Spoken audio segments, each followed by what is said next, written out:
ketika usia Nabi SAW kurang lebih sekitar 6 tahun, maka Nabi SAW kemudian dikembalikan oleh Halimah Sa'diyah kepada ibundanya tercinta Aminah bintu Wahbin. Alasannya karena ketakutannya Halimah kepada peristiwa pembelahan dada Nabi SAW. Makanya takut kalau seandainya akan memadaratkan kepada anak asuhnya Rasul SAW. Makanya kemudian dikembalikan kepada Aminah.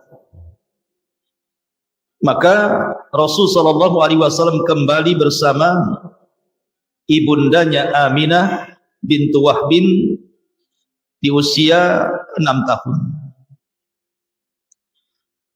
Maka kemudian oleh ibundanya Aminah, Nabi SAW diajak untuk berziarah.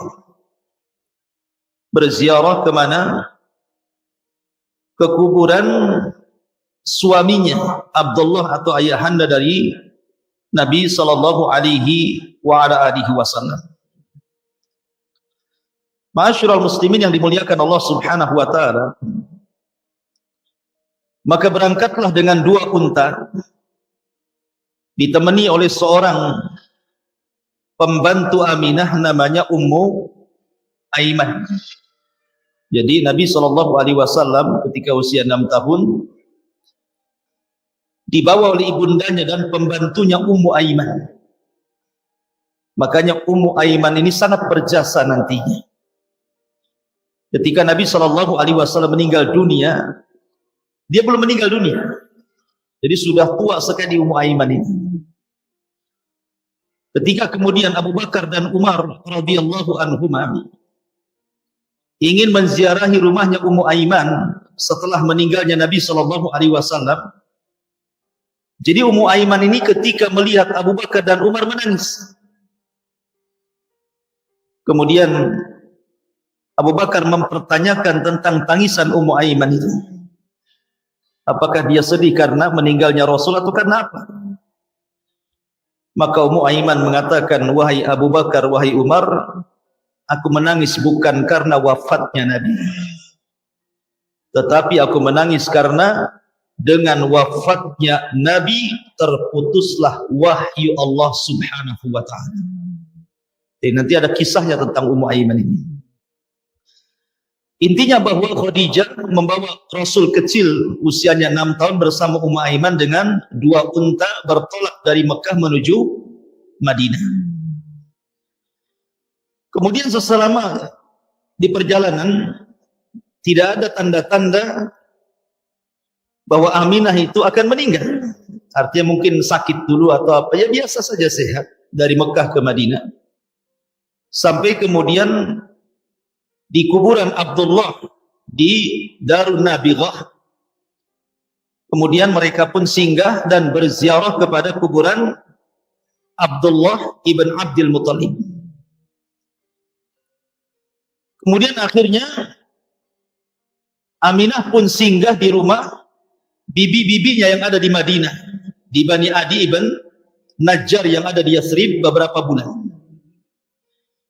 Kemudian setelah beberapa bulan di Bani Adi ibn Najjar, di tempat bibi-bibi Nabi SAW, karena bagaimanapun ada ikatan kuat antara Mekah dan Madinah atau Yathrib. Kenapa? Karena Hashim menikah dengan salah satu wanita Yathrib. Kemudian dari Hashim ini lahir Syaibah atau dikenal dengan Abdul Muttalib. Dari Abdul Muttalib lah kemudian punya turunan namanya Abdullah. Abdullah punya anak namanya Muhammad SAW. Jadi di Madinah itu ada kerabat. Karena dari kakek buyutnya yang menikah dengan wanita Yathrib Madinah. Makanya kemudian Khadijah pun beberapa bulan tinggal di Bani Adi ibn Najjar di Yathrib itu. Nah, ketika sudah cukup lama tinggal di Madinah, akhirnya kemudian mereka pun ingin pulang ke kota Mekah. Maka bertolaklah Aminah, Ummu Aiman dan Rasul kecil menuju kota Mekah. Masalahnya ketika sampai di pertengahan perjalanan antara Madinah dan Mekah, di sebuah tempat namanya Abwa, tiba-tiba kemudian Aminah kelelahan, kemudian istirahat, akhirnya mengalami sakit parah di situ. Dirawat di tempat namanya Abwa. Kemudian Allah Subhanahu wa ta'ala takdirkan tidak tertolong nyawanya, akhirnya Aminah pun meninggal di Abwa. Ada yang mengatakan dia dikubur di atas gunung, dan ada juga yang mengatakan dia dikubur di Hajjun.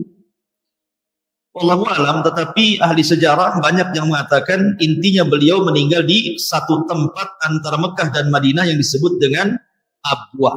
Disitulah Aminah meninggal dunia. Dari sini Nabi SAW, mungkin bahasa kita, menjadi anak yatim piatu, gitu ya. Dia yatim karena ayahnya meninggal ketika Rasul berada di kandungan ibundanya Aminah di usia 4 bulan. Kemudian Aminah meninggal dunia di usia Nabi SAW 6 tahun. Tetapi Allah Subhanahu wa ta'ala tidak mungkin meninggalkan Nabi SAW. Allah berfirman, wa wajadaka yatiman fa'awa. Kami dapati engkau Muhammad dalam posisi yatim, ditinggal mati ayahnya, kemudian ditinggal meninggal pula ibundanya. Maka Ummu Aiman kemudian membawa Nabi SAW dan menyerahkan kepada kakek tercintanya Abdul Muttalib. Maka Nabi SAW berada di pangkuan Abdul Muttalib. Ma'asyiral muslimin yang dimuliakan Allah Azza wa Jalla, Abdul Muttalib namanya Syaibatul Hamdi.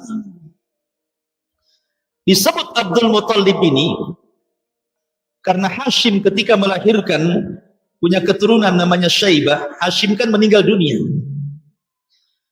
Akhirnya keluarga dari pihak bapak, maksudnya dari Mekah, meminta putranya Hashim namanya Syaibatul Hamdi itu diasuh oleh paman-pamannya di Mekah.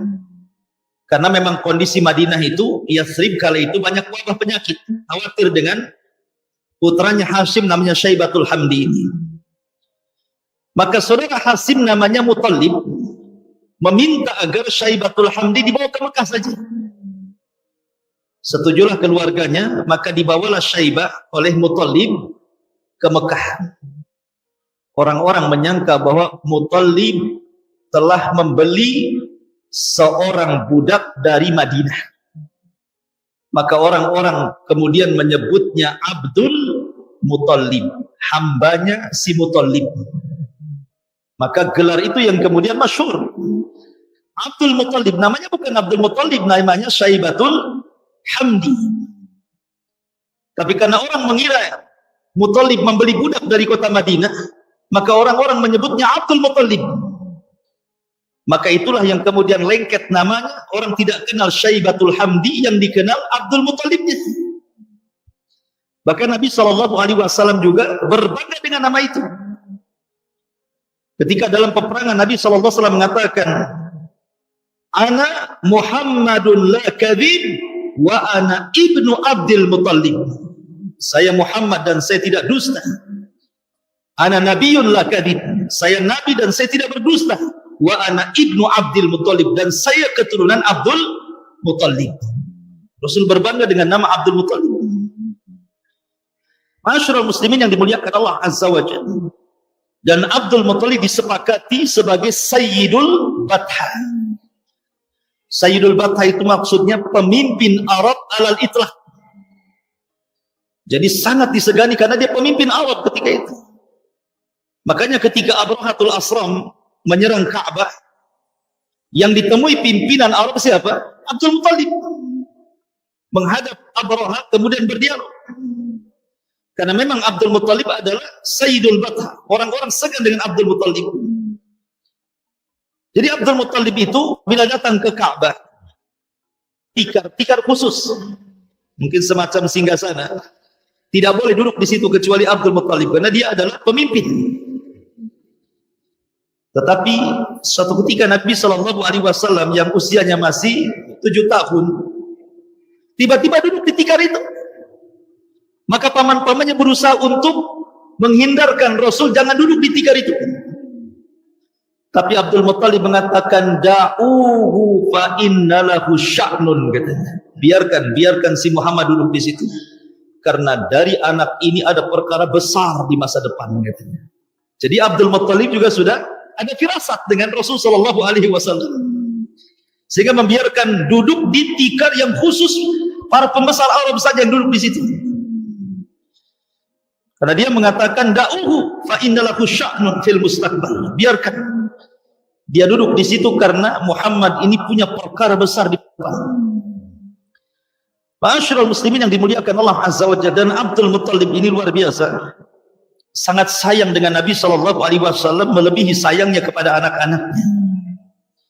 Tetapi sayang, Abdul Muttalib kemudian meninggal dunia ketika usianya sudah 80 tahun. Sementara dia baru merawat Nabi Shallallahu Alaihi Wasallam 2 tahun. Dia pun kemudian pupus usia dan meninggal dunia. Sementara Nabi Shallallahu Alaihi Wasallam baru 2 tahun di pangkuan Abdul Muttalib. Maka sebelum Abdul Muttalib meninggal dunia, Abdul Muttalib mewasiatkan kepada salah satu putranya, namanya Abu Talib. Lah kenapa Abdul Muttalib mewasiatkan untuk merawat Nabi Shallallahu Alaihi Wasallam kepada Abu Talib? Padahal Abu Talib itu dari seluruh paman-paman Nabi Shallallahu Alaihi Wasallam adalah paman yang paling miskin. Anaknya banyak, miskin lagi. Sementara di sana ada Abu Lahab yang kaya, ada Hamzah gitu ya. Kenapa kemudian diwasiatkan agar dirawat oleh siapa? Oleh Abu Talib. Karena Abdul Muttalib ini punya banyak istri. Lah yang satu kandung dengan Abdullah ayahanda Rasul adalah Abu Talib. Adapun paman-paman yang lainnya, Abbas, Hamzah dan yang lainnya, itu satu bapak tapi beda ibu masalahnya. Tapi Abu Talib dengan Abdullah ini satu bapak satu ibu alias saudara kandung. Tentu saudara kandung akan lebih dekat hubungannya dibandingkan saudara sebapa, kan gitu. Makanya Abdul Muttalib memilih agar Abu Talib yang kemudian mengasuh Nabi Shallallahu Alaihi Wasallam sepeninggalnya. Maka ketika itu Nabi Shallallahu Alaihi Wasallam berada di pangkuan paman tercintanya Abu Talib. Ma'asyiral muslimin yang dimuliakan Allah Azza wa Jalla, sayangnya Abu Talib kurang lebih dengan sayangnya Abdul Muttalib kepada Nabi Shallallahu Alaihi Wasallam. Abu Talib jauh lebih menyayangi Rasul dibandingkan anak-anaknya sendiri. Karena Nabi itu dari kecil memang akhlaknya sudah bagus. Allah sudah persiapkan dia jadi seorang Nabi masalahnya. Jadi siapapun yang berjumpa dengan Nabi Shallallahu Alaihi Wasallam senang, karena dari kecil akhlaknya sudah bagus. Jadi Abu Talib itu suka dengan Nabi Shallallahu Alaihi Wasallam. Ketika usia Nabi Shallallahu Alaihi Wasallam sudah 12 tahun, artinya Nabi sudah 4 tahun di pangkuan Abu Talib, datanglah musim berniaga. Banyak orang-orang Quraisy itu berniaga dari Mekah menuju kota Madinah, menuju kota Syam. Dan itu digambarkan di dalam Al-Quranul Karim kebiasaan orang-orang Quraisy. Li'ila fi Quraisyin ila fihim rihlatash syita'i was-saif. Kebiasaan orang-orang Quraisy itu berniaga, rihlah untuk berniaga kemana? Ke Yaman di musim panas dan ke Syam di musim dingin. Jadi kalau ke rihlatash syita artinya syita itu dingin, saif itu artinya panas. Kemana kedua negara? Ke Yaman dan juga ke Syam. Cuman masalahnya ada kebiasaan buruk orang-orang Quraisy. Jadi kalau mereka itu hendak berdagang, maka mereka akan menerbangkan burung merpati. Ini burung merpati ini kalau kemudian terbang ke arah Yaman, maka mereka akan berangkat walaupun tujuan mereka ke Syam. Karena burung kalau terbang ke arah Yaman berarti membawa hoki. Mereka akan diuntungkan dalam berniaga. Tapi kalau burungnya diterbangkan ngarahnya ke Syam, walaupun perjalanannya ke Yaman tidak akan berangkat. Makanya Syam disebut Syam dari Syu'mun. Kenapa negara itu disebut Syam? Orang-orang jahiliyah menganggap Syam disebut Syam itu dari kalimat Syu'mun. Syu'mun itu tidak hoki artinya. Sial bahasa kitanya. Makanya mereka tidak mau. Ini kalau diterbangkan, kok ke arah Syam? Nggak jadi itu berangkat mereka. Besoknya diterbangkan lagi ke arah Syam, nggak jadi lagi. Sampai betul-betul burung itu ngarah ke Yaman. Baru berangkat. Dan itu disebut tatoyur namanya. Makanya ketika Nabi SAW diperlihatkan umat yang sangat banyak pada hari kiamat, kemudian Rasul dikatakan, itulah umatmu wahai Muhammad, tetapi dari umatmu ada 70.000 yang masuk surga tanpa hisab dan azab. Kemudian Nabi SAW mensifatkan sifat 70.000 itu dengan 4 sifat. Alladzina la yarkun atau la yastarkun, kemudian wala yaktawun, kemudian wala yatatayyarun, kemudian wa ala rabbihim yatawakkalun. Salah satunya Rasul menyebutkan di antara 70.000 yang masuk surga tanpa hisab dan azab adalah la yatatayyarun, mereka tidak tatayur. Karena kebiasaan orang-orang Arab suka tatayur, menerbangkan burung. Kalau ngarah ke Syam enggak jadi. Disebut Syam karena Syu'mun. Ini sial katanya. Itulah kebiasaan burung orang-orang jahiliyah, khurafatnya orang-orang jahiliyah. Dan khurafatnya orang-orang jahiliyah rupanya ditiru pula orang-orang sekarang. Sekarang tatayur itu berkembang. Kalau dulu hoki dan tidak hoki itu dinisbatkan ke burung saja. Kalau sekarang kemana-mana, ke ikan lohan. Pernah dulu ikan lohan kan? Kalau nong-nongnya makin gede makin hoki gitu ya. Nong-nongnya kecil, hokinya sedikit. Nggak ada nong-nong nggak hoki gitu. Sampai ke kembang janda bolong macam-macamnya. Bawa hoki. Kalau janda yang nggak bolong tak hoki gitu kan. Kemudian juga sampai ke masalah burung gagak tengah malam. Ini kalau ada burung di atas genteng pasti ada yang mati nih orang rumah tuh katanya. Macam-macam kan. Sampai kepada duduk di pintu jadi tatayur. Kalau perempuan suka duduk di pintu katanya lama jodohnya. Justru makin dekat jodohnya di orang nengok-nengok cantik gitu. Kalau di dalam rumah lama jodohnya. Ya. Kalau gemetar tangan, ini debt collector mau datang gitu. Macam-macam orangnya. Jadi tatayur itu berkembang hari ini. Pokoknya sesuatu yang dilihat aneh, sesuatu yang didengar aneh, sesuatu yang dirasakan aneh, sesuatu yang dimimpikan aneh, itu bisa jadi tatayur itu. Jadi tatayur itu berkembang dari zaman ke zaman itu. Zaman jahiliyah itu saja, burung saja. Ya, luar biasa. Jadi memang tradisi jahiliyah ini makin berkembang. Padahal Rasul mengatakan, ala wa innal amra min umuril jahiliyati tahta qadami hadha. Ingatlah bahwa perkara jahiliyah semua kuhapuskan di bawah kakiku. Tapi masih diikuti oleh kaum muslimin. Intinya bahwa Nabi SAW ketika itu melihat pamannya mau berangkat ke Syam. Kemudian Nabi SAW mengeluh, ya ammi, wahai pamanku, kau mau berangkat ke Syam? Aku sama siapa di sini? Aku sudah tidak punya ayah, sudah punya ibu, kau tinggalkan pula dagang. Karena kalau sudah dagang itu berbulan-bulan masalahnya. Ya sekarang nggak gimana, nggak bulan-bulan, jalannya aja berbulan-bulan. Mekah ke Syam itu naik unta berbulan-bulan itu ya, PP-nya berbulan-bulan, belum jualannya. Sehingga Nabi SAW mengatakan, ya ammi, kau tinggalkan kepada siapa diriku? Aku sudah tidak punya ayah, tidak punya ibu gitu. Akhirnya kemudian Abu Talib merasa kasihan dengan Nabi SAW dan mengatakan, kalau begitu ayo kau ikut. Maka Rasul SAW pun akhirnya ikut bersama Abu Talib, bertolak bersama kafilah-kafilah dagang menuju Syam. Kita tinggalkan kisah Nabi dan Abu Talib. kita masuk ke daerah Busra.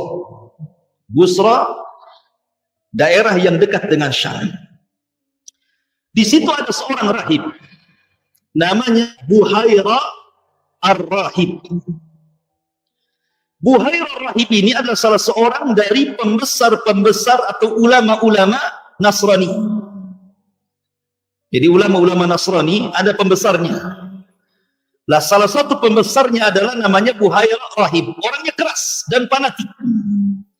Karena keras dan fanatik itulah, maka dia tidak disukai sesama ulama-ulama Nasrani di zamannya. Diusirlah dia. Akhirnya kemudian dia pergi dan menetap di sebuah tempat namanya Busra. Di Busra itu. Konon ada riwayat yang mengatakan bahwa Buhaira ini punya dukun. Punya dukun yang suka meramal gitu. Dan dukun ini meramalkan bahwa sudah dekat waktu kenabian. Menceritakan kepada Buhaira, karena Buhaira itu suka membaca kitab-kitab lama gitu ya. Sehingga tahu alamat-alamat kenabian, tentu juga ada cerita dari nenek moyang mereka. Dari akabir anak akabir, artinya ada sanad dari bapak-bapak mereka menceritakan tentang akan ada nabi di akhir zaman. Dan Buhaira sudah mendengar. Dan dia punya dukun, punya tukang ramal yang suka meramalkan tentang kedatangan nabi ini. Ini satu riwayat. Ada yang mengatakan tidak, Buhaira tidak punya dukun. Ya memang Buhaira adalah seorang ulama dari ulama-ulama Nasrani. Sehingga diberikan pengetahuan tentang alamat-alamat, kejadian-kejadian, peristiwa-peristiwa tentang akan munculnya seorang nabi. Sehingga setiap hari Buhaira ini, apabila sudah dekat waktunya, maka terus kemudian memperhatikan alamat-alamat alam. Ketika Nabi SAW safar dengan Abu Talib ke Syam, ini Buhaira ini sudah merasakan sesuatu yang tidak enak. Jangan-jangan yang diramalkan itu terjadi dalam waktu dekat ini. Kemudian Buhaira pun akhirnya kemudian ketika melihat alam semesta gitu ya, melihat kondisi awan, melihat kondisi macam-macam, kayaknya sebentar lagi kabar yang selama ini ditunggu-tunggu ratusan tahun itu akan dekat. Akhirnya kemudian dia pun berjalan ke sebuah pohon. Lah tempat pohon itu sampai hari ini pohon itu dikunjungi. Tempat Buhaira menunggu Nabi SAW. Jadi tempat itu sampai sekarang masih ada pohon di situ. Jadi mati mungkin tumbuh lagi pohon lain gitu ya. Tapi pohon itu menjadi pohon keramat masalahnya. Karena banyak para pejabat dunia, ya mungkin menteri-menteri dunia sana, itu menziarahi pohon itu sampai sekarang. Jadi Buhaira itu menunggu di situ, kemudian melihat awan. Karena Buhaira berpegang kepada 4 alamat. Satu, bahwa Nabi ini akan dinaungi oleh awan sepanjang perjalanannya. 2, pohon yang dia bernaung di situ, kalau datang orang itu dia akan menunduk, akan sujud, dahan-dahannya akan menunduk. Kemudian yang ketiga, maka calon Nabi ini nanti akan duduk di samping dia, dan dia bisa bertanya kepadanya. Kemudian yang keempat, dalam badannya ada tanda stempel kenabian. Dia pegang 4 alamat ini. Kemudian selang beberapa hari setelah dia duduk, terus setiap hari dia duduk di pohon itu, tidak jauh dari tempat ibadahnya, rupanya datang kafilah rombongan Abu Talib bersama para pedagang Quraisy yang Nabi ada di situ. Buhaira Ar-Rahib ini tidak pernah menjamu orang-orang yang bolak-balik datang kafilah dari Mekah ke Syam, dibiarkan saja, nggak peduli. Tapi hari itu entah kenapa gitu ya, perasaannya nggak enak. Ketika datang rombongan Abu Talib, langsung di stop. Kemudian dia mengatakan, sudikah kalian singgah di rumahku, makan bersamaku. Akhirnya kemudian Abu Talib pun singgah di rumah Buhaira Ar-Rahib di tempat ibadahnya, kemudian dijamu, makan enak.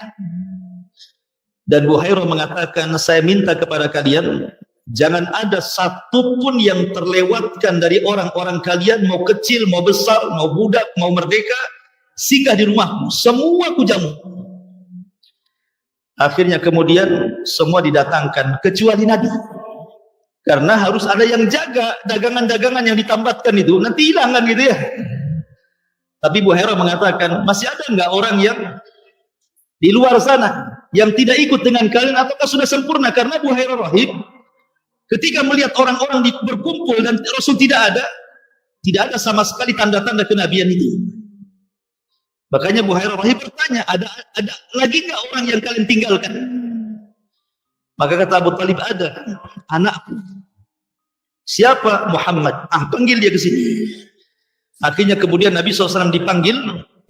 Dari situlah Buhairah melihat ada tanda-tanda aneh kepada anak kecil yang berusia 12 tahun ini. Dia melihat ke langit ada awan yang menaunginya. Kemudian ketika dia melihat kepada pohon, ketika Rasul lewat disentuh pohon itu nunduk. Berarti dia orangnya. Maka kemudian Buhairah pun melihat Rasul usia 12 tahun, kemudian bertanya, boleh enggak aku bertanya kepadamu? Bahkan sempat bersumpah. Dia mengatakan demi Lata dan Uzza. Buhairah menirukan orang-orang Arab. Padahal dia tidak pernah bersumpah dengan itu, karena dia sering mendengar orang-orang Arab selalu bersumpah dengan dua patung ini. Dikiranya Nabi SAW suka dengan sumpah itu. Rupanya Rasul mengatakan, aku tidak pernah mendengar sumpah itu. Maksudnya aku tidak suka dengan sumpah itu. Dari sini Buhairah rahib sudah curiga kan. Dia tidak suka dengan sumpah itu. Kemudian Buhairah bertanya, bagaimana soal tidurmu? Hayah, bagaimana bentuk tidurmu? Bagaimana keseharianmu? Ditanya semuanya. Jadi keseharian Nabi SAW ditanya oleh Buhairah rahib dengan sangat detail. Kemudian setelah ditanya, kemudian Buhairah menghadap Abu Talib dengan mengatakan, ya Abu Talib, apakah orang tua anak ini masih hidup? Kata Abu Talib, dia anak. Kata Buhairah, tidak. Tidak boleh anak ini memiliki orang tua yang masih hidup, katanya.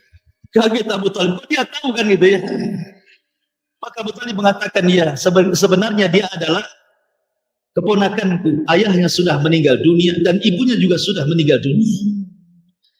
Maka Buhairah rahib kemudian mengatakan kepada Rasul, bisa enggak kau singkapkan pakaianmu? Maka Rasul menyingkapkan pakaiannya, kemudian di pundaknya terdapat cap kenabian. Dari situlah Buhairah menangis. Rupanya ini orang yang selama ini ditunggu-tunggu para pembesar Nasrani yang ada di Syam. Nabi akhir zaman setelah Isa bin Maryam. Kata Buhairah kepada Abu Talib, ya Abu Talib, jangan kau bawa anak ini ke Syam. Karena di Syam banyak orang-orang Yahudi.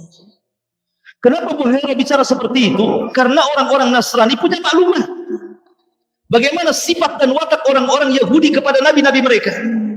Sebagaimana Al-Quran menyebutnya, yaqtulunal anbiya bighairil haq, kan itu ya, mereka suka membunuh para nabi tanpa hak dibenarkan.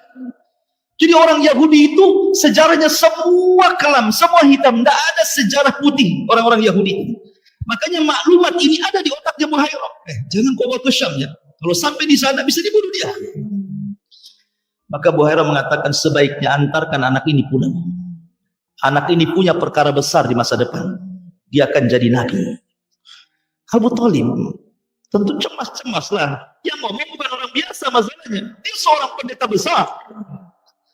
Akhirnya daripada kemudian Rasul celaka, maka Abu Talib pun kemudian menuruti apa yang diarahkan oleh Buhairah rahim.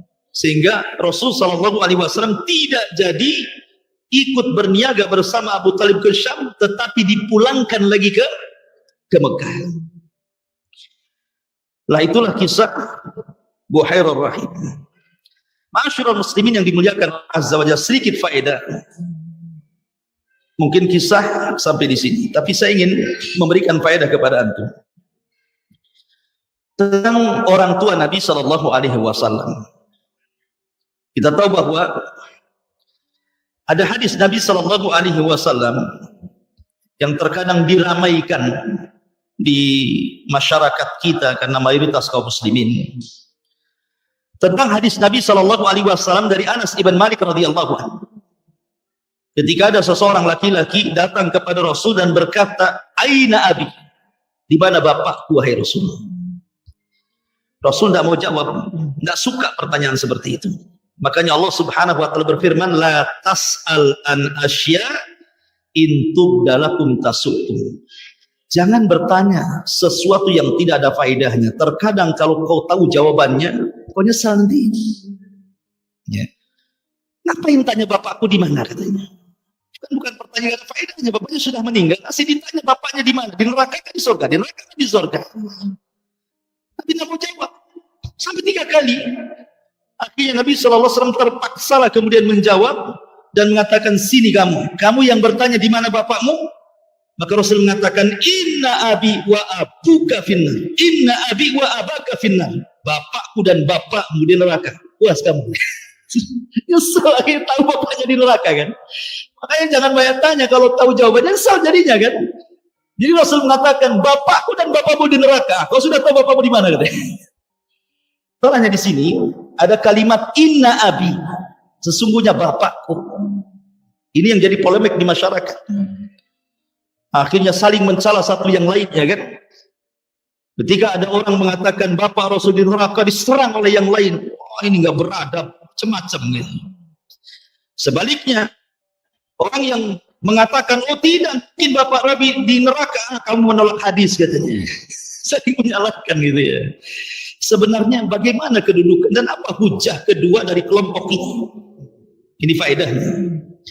Ma'asyiral muslimin yang dimuliakan Allah Subhanahu wa taala. Pertama, saya akan mengambil hujah bahwa kalimat abi di sini adalah memang ayahanda Nabi sallallahu alaihi wasallam. Apa hujah mereka? Yang mengatakan memang kalimat abi di sini artinya Abdullah. Abdullah yang dimaksud sabda Rasul, "Inna abi wa abaka finnar." Sesungguhnya bapakku dan bapakmu di neraka. Pertama, zahir hadis yang tadi. Kata-kata inna abi wa abaka finnar. Bapakku dan bapakmu di neraka. Kalimat abi, bapak, ya bapak. Jangan kemudian dipalingkan ke paman, kecuali ada pemalingnya. Karena bagaimanapun, sebuah lafaz dalam bahasa Arab dibawa ke hakikatnya, jangan dipalingkan ke majas, kecuali ada dalilnya. Maka bapak, ya bapak, maksudnya Abdullah di sini. Kemudian juga, beberapa perkataan para ulama seperti yang dikatakan oleh Al-Imam An-Nawawi. Imam Nawawi ma'ruf, seorang ulama mazhab Syafi'i yang kitabnya kita pelajari Arba'in Nawawi. Kemudian juga Riyadhus Shalihin, banyak karyanya. Salah satu karya fenomenalnya adalah Syarah Sahih Muslim. Lah hadis bapakku dan bapakmu di neraka itu terdapat dalam Sahih Bukhari dan Muslim.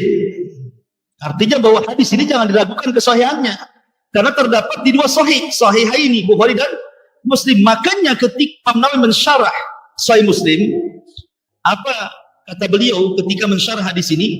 Imam Nawawi rahimahullah mengatakan, "Fihi anna man mata 'alal kufri fahuwa min ahlin nar.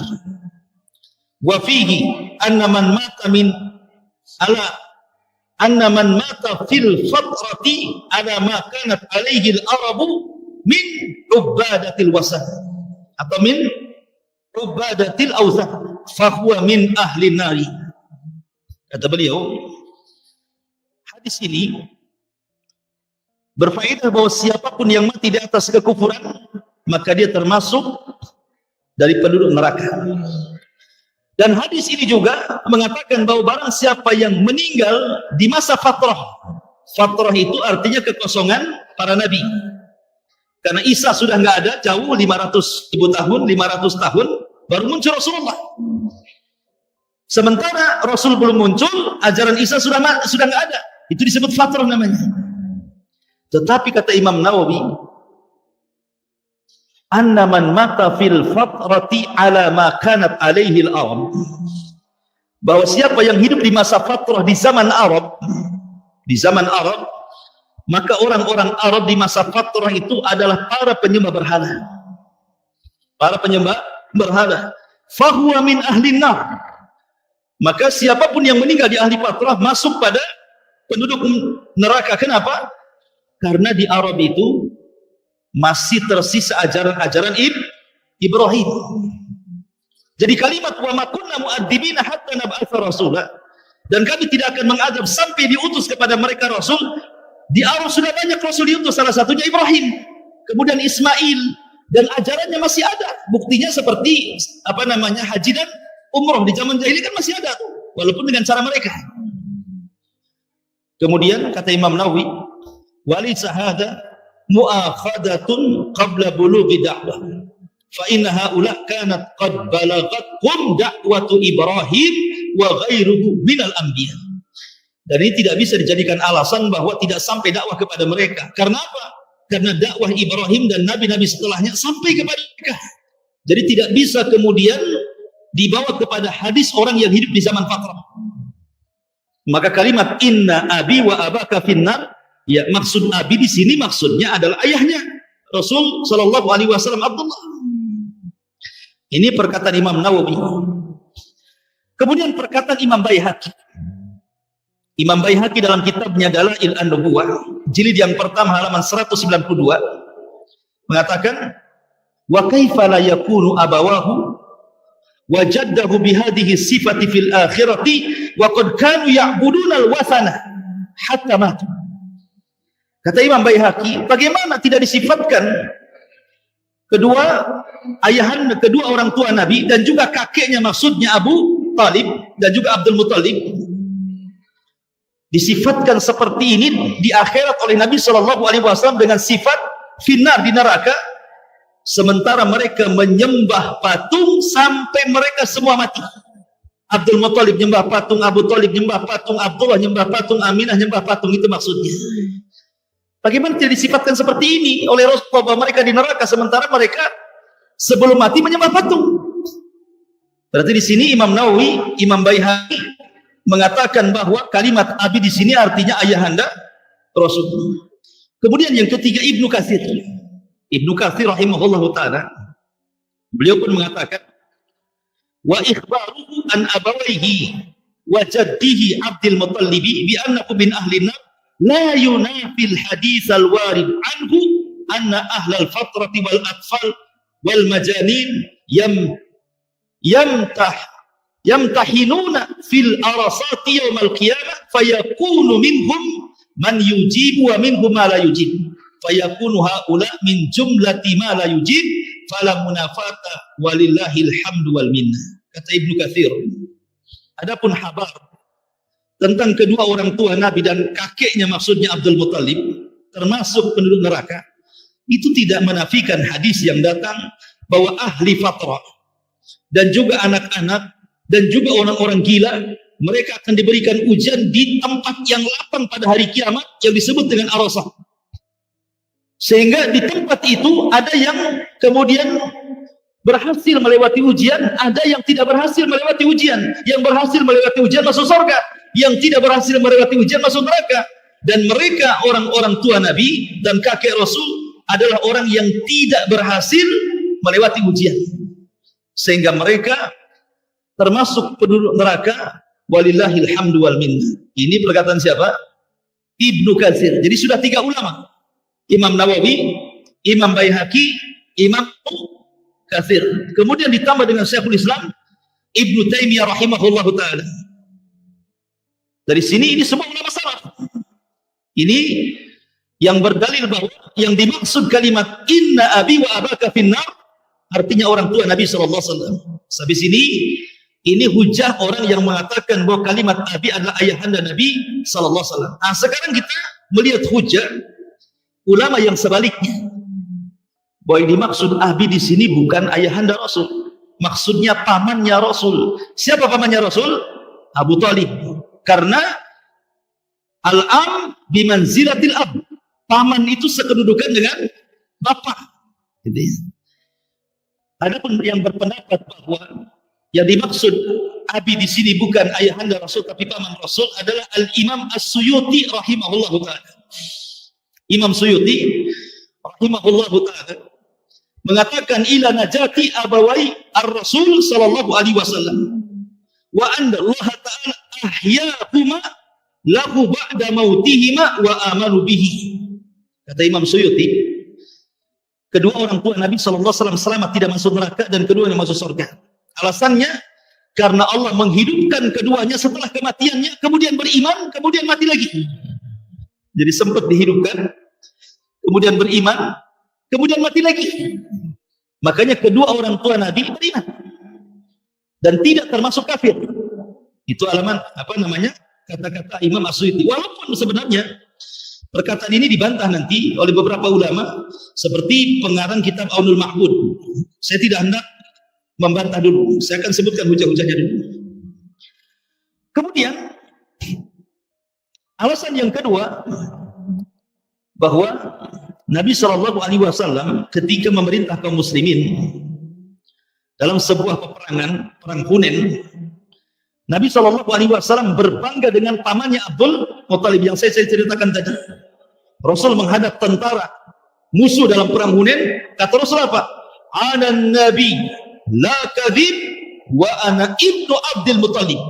Saya nabi dan saya tidak dusta dan saya keturunan Abdul Muttalib.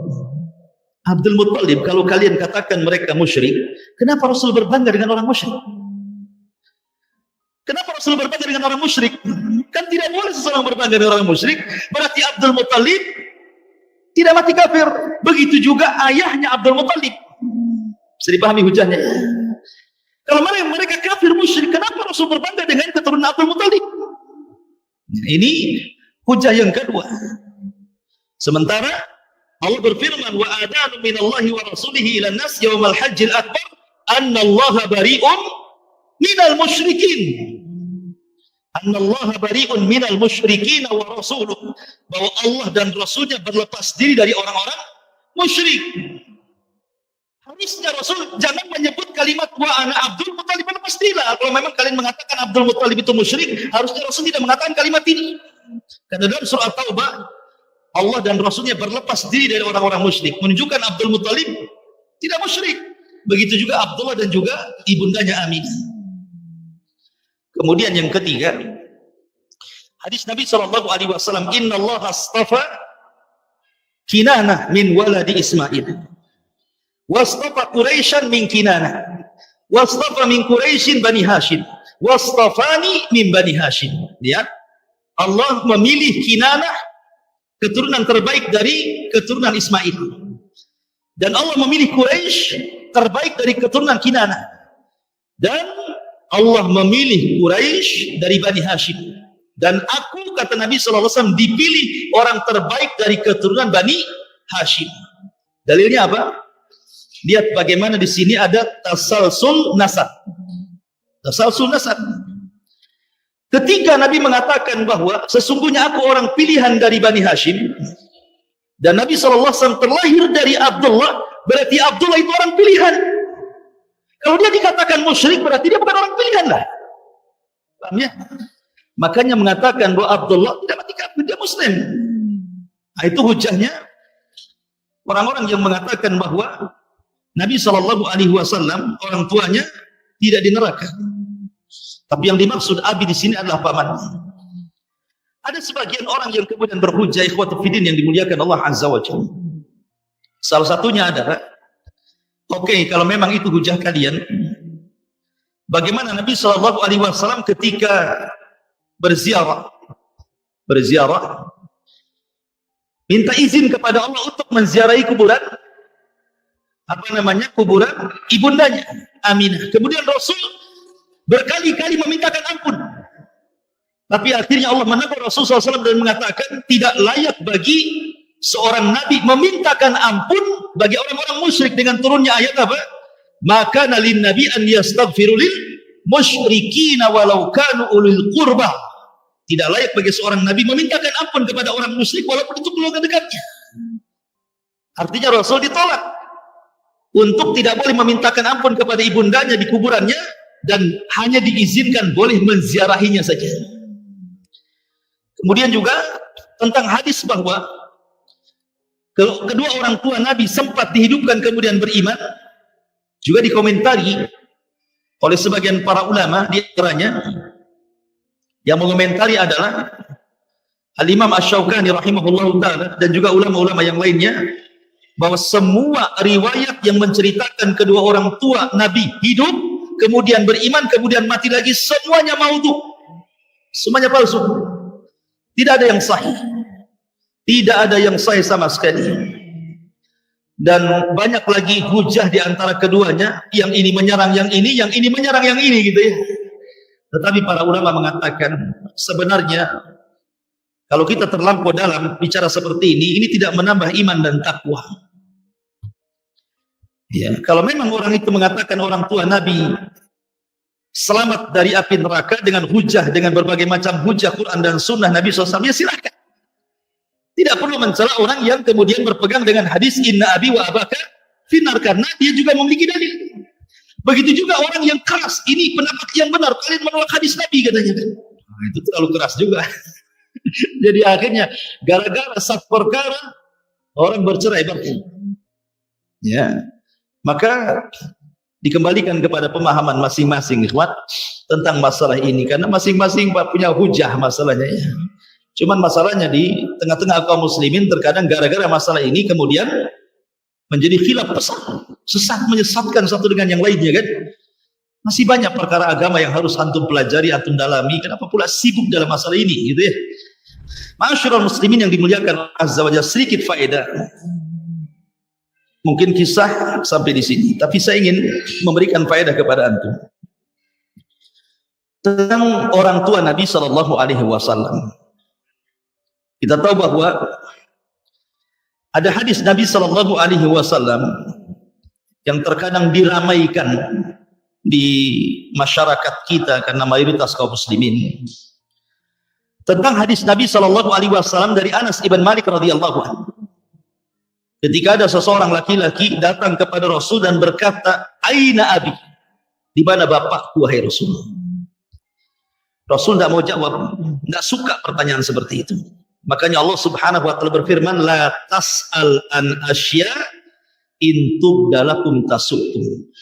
Jangan bertanya sesuatu yang tidak ada faedahnya. Terkadang kalau kau tahu jawabannya, kau nyesal nanti. Ya. Ngapain tanya bapakku di mana katanya? Bukan pertanyaan ada faedahnya, bapaknya sudah meninggal. Asal ditanya bapaknya di mana? Di neraka kan di surga? Di neraka kan di surga? Tapi tidak mau jawab. Sampai 3 kali. Akhirnya Nabi SAW terpaksalah kemudian menjawab dan mengatakan, "Sini kamu yang bertanya di mana bapakmu?" Maka Rasul mengatakan, "Inna abi wa abuka finnar." Inna abi wa abaka finnar. Bapakku dan bapakmu di neraka. Puas kamu. Nyesel akhirnya tahu bapaknya di neraka kan. Makanya jangan banyak tanya, kalau tahu jawabannya nyesel jadinya kan. Jadi Rasul mengatakan, "Bapakku dan bapakmu di neraka." Kau sudah tahu bapakmu di mana katanya? Soalnya di sini ada kalimat inna abi, sesungguhnya bapakku. Ini yang jadi polemik di masyarakat. Akhirnya saling mencela satu yang lainnya kan. Ketika ada orang mengatakan bapak Rasul di neraka, diserang oleh yang lain. Oh, ini nggak beradab, macam-macam gitu. Sebaliknya, orang yang mengatakan, "Oh tidak, mungkin bapak Rabi di neraka," kamu menolak hadis katanya. Saling menyalahkan gitu ya. Sebenarnya bagaimana kedudukan dan apa hujah kedua dari kelompok ini? Ini faedahnya. Ma'asyiral muslimin yang dimuliakan Allah Subhanahu wa taala. Pertama, saya akan mengambil hujah bahwa kalimat abi di sini adalah memang ayahanda Nabi sallallahu alaihi wasallam. Apa hujah mereka yang mengatakan memang kalimat abi di sini artinya Abdullah? Abdullah yang dimaksud sabda Rasul, "Inna abi wa abaka finnar." Sesungguhnya bapakku dan bapakmu di neraka. Pertama, zahir hadis yang tadi.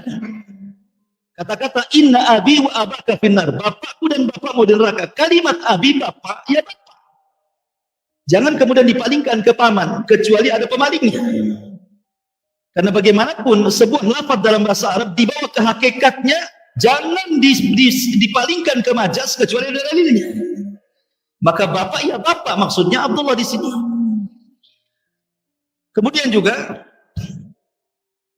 beberapa perkataan para ulama seperti yang dikatakan oleh Al-Imam An-Nawawi. Imam Nawawi ma'ruf seorang ulama mazhab Syafi'i yang kitabnya kita pelajari Arba'in Nawawi, kemudian juga Riyadhus Shalihin, banyak karyanya. Salah satu karya fenomenalnya adalah Syarah Sahih Muslim. Lah hadis bapakku dan bapakmu neraka itu terdapat dalam Sahih Bukhari dan Muslim. Artinya bahwa hadis ini jangan diragukan kesahihannya, karena terdapat di dua sahih, sahihaini Bukhari dan Muslim. Makanya ketika Imam Nawawi mensyarah Sahih Muslim, apa kata beliau ketika mensyarah hadis ini?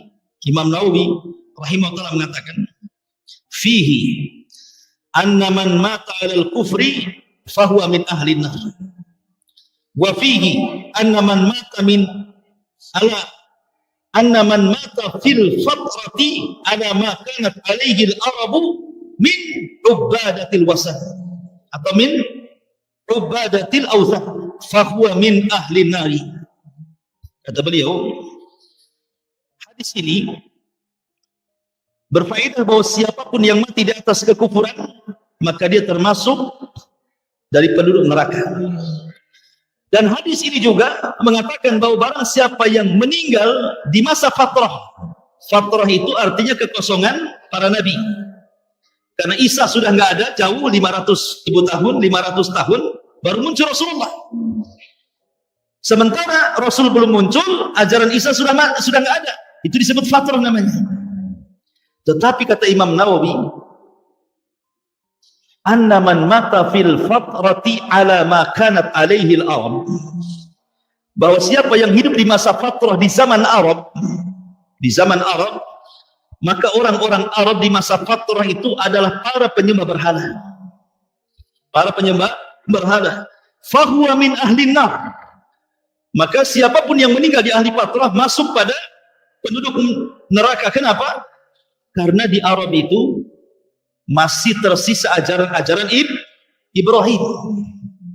Jadi kalimat wa ma kunna mu'adzibina hatta nab'atsa rasula, dan kami tidak akan mengadab sampai diutus kepada mereka rasul. Di Arab sudah banyak rasul diutus, salah satunya Ibrahim, kemudian Ismail, dan ajarannya masih ada. Buktinya seperti haji dan umroh di zaman jahiliyah kan masih ada tuh, walaupun dengan cara mereka.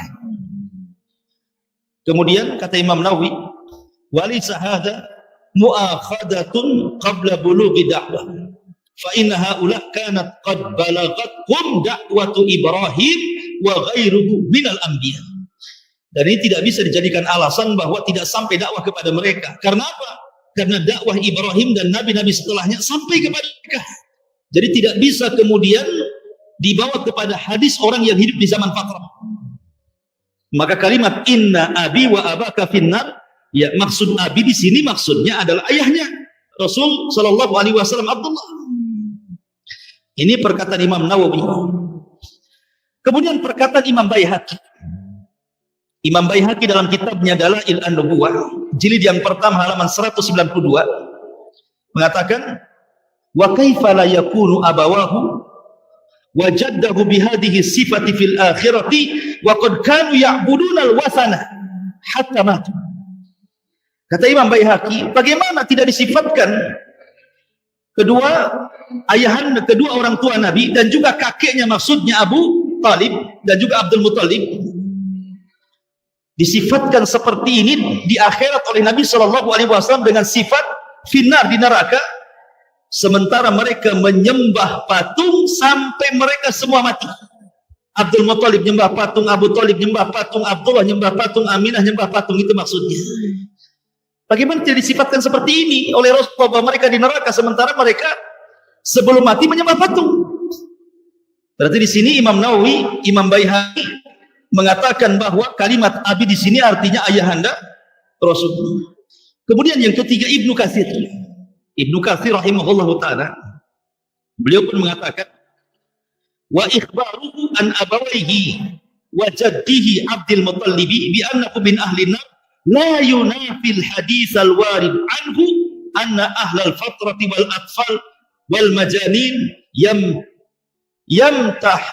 yamtahinuna fil arasati yawmal qiyamah fayakunu minhum man yujibu wa minhum ma la yujib fayakunu haula min jumlati ma la yujib fala munafata walillahil hamdu wal minna. Kata Ibnu Katsir, Adapun habar tentang kedua orang tua Nabi dan kakeknya, maksudnya Abdul Muttalib, termasuk penduduk neraka, itu tidak menafikan hadis yang datang bahwa ahli fatrah dan juga anak-anak dan juga orang-orang gila, mereka akan diberikan ujian di tempat yang lapang pada hari kiamat yang disebut dengan Arasah.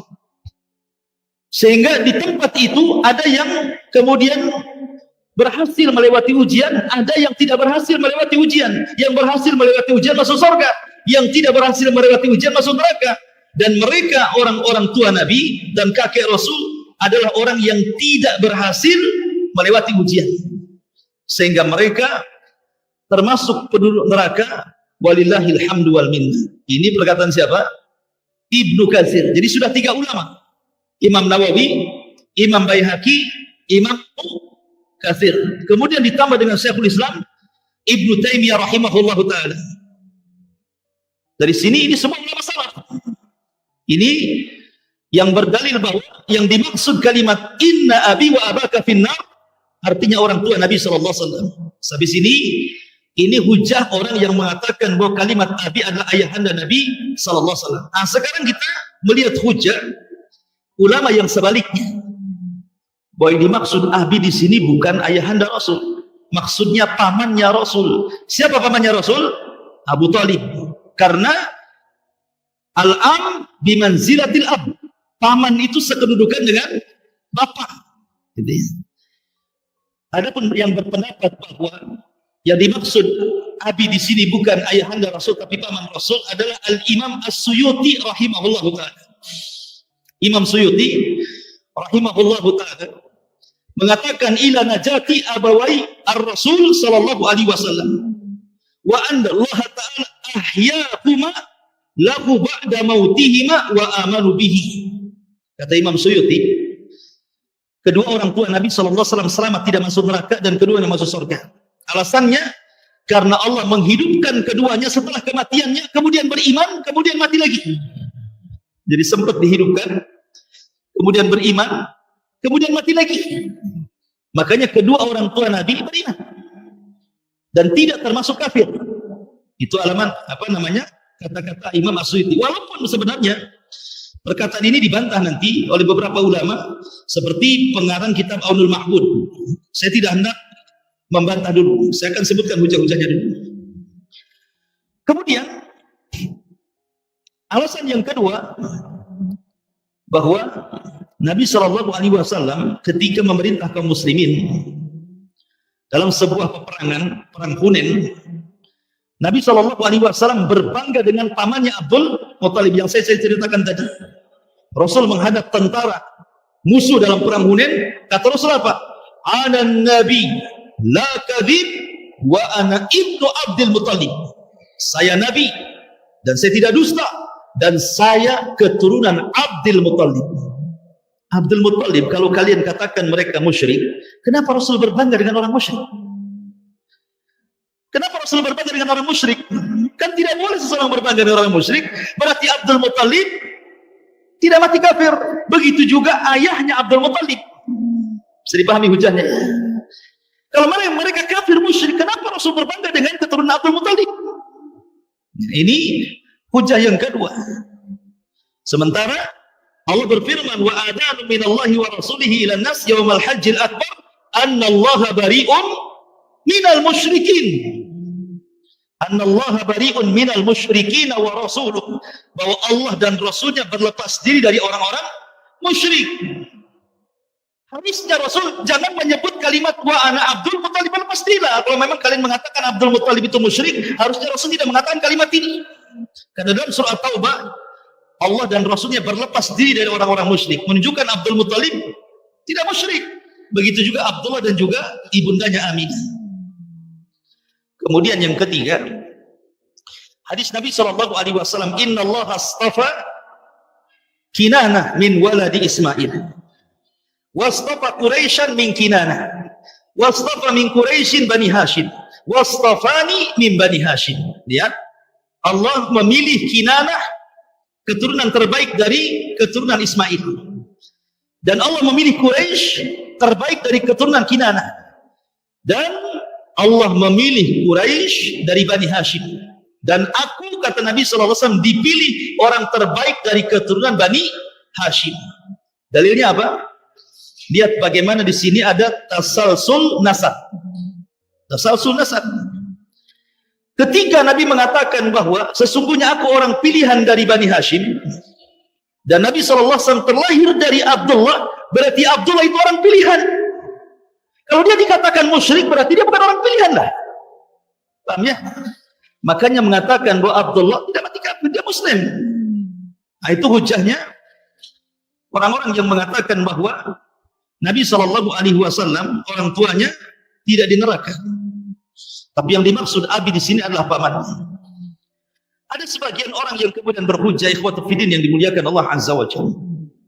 Salah satunya adalah, oke, kalau memang itu hujah kalian, bagaimana Nabi SAW ketika berziarah, minta izin kepada Allah untuk menziarahi kuburan, kuburan ibundanya Aminah. Kemudian Rasul berkali-kali memintakan ampun, tapi akhirnya Allah menegur Rasul SAW dan mengatakan tidak layak bagi seorang nabi memintakan ampun bagi orang-orang musyrik, dengan turunnya ayat apa? Maka nalin nabi an yastaghfiru lil musyrikin walau kanu ulil qurba. Tidak layak bagi seorang nabi memintakan ampun kepada orang musyrik walaupun itu keluarga dekatnya. Artinya Rasul ditolak untuk tidak boleh memintakan ampun kepada ibundanya di kuburannya, dan hanya diizinkan boleh menziarahinya saja. Kemudian juga tentang hadis bahwa kedua orang tua Nabi sempat dihidupkan kemudian beriman, juga dikomentari oleh sebagian para ulama. Di antaranya yang mengomentari adalah Al-Imam Asy-Syaukani rahimahullah ta'ala, dan juga ulama-ulama yang lainnya, bahwa semua riwayat yang menceritakan kedua orang tua Nabi hidup, kemudian beriman, kemudian mati lagi, semuanya maudhu, semuanya palsu. Tidak ada yang sahih, tidak ada yang sahih sama sekali. Dan banyak lagi hujah di antara keduanya, yang ini menyerang yang ini menyerang yang ini, gitu ya. Tetapi para ulama mengatakan sebenarnya kalau kita terlampau dalam bicara seperti ini tidak menambah iman dan takwa. Ya, kalau memang orang itu mengatakan orang tua Nabi selamat dari api neraka dengan hujah, dengan berbagai macam hujah Quran dan Sunnah Nabi SAW, ya silahkan. Tidak perlu mencela orang yang kemudian berpegang dengan hadis inna abi wa abaka finar, karena dia juga memiliki dalil. Begitu juga orang yang keras, ini pendapat yang benar, kalian menolak hadis Nabi katanya kan. Nah, itu terlalu keras juga. Jadi akhirnya gara-gara satu perkara orang bercerai berarti. Ya. Maka dikembalikan kepada pemahaman masing-masing ikhwan tentang masalah ini, karena masing-masing punya hujah masalahnya ya. Cuman masalahnya di tengah-tengah kaum muslimin terkadang gara-gara masalah ini kemudian menjadi khilaf besar, sesat, menyesatkan satu dengan yang lainnya kan. Masih banyak perkara agama yang harus antum pelajari, antum dalami. Kenapa pula sibuk dalam masalah ini gitu ya.